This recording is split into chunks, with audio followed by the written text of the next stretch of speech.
This is Cubot P50, and today we would like to show how you can enable, manage and use the Keyboard Clipboard on this device.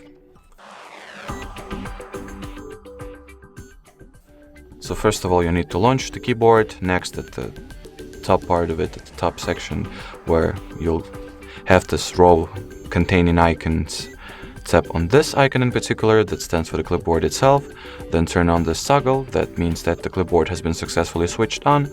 Next, if you would like to remove any elements you have over here, tap on this pencil, select what elements you would like to get rid of, and then tap on a trash bin. If you would like for anything to be added to the clipboard, on the other hand, simply copy something or, well, anything that you would like to have as your clipboard element. So I've just typed in the word car.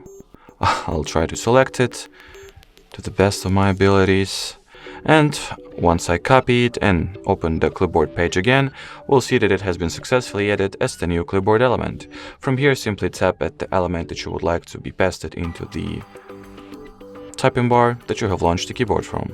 Alrighty, so that will be it for this video. Thank you so much for watching, and bye bye.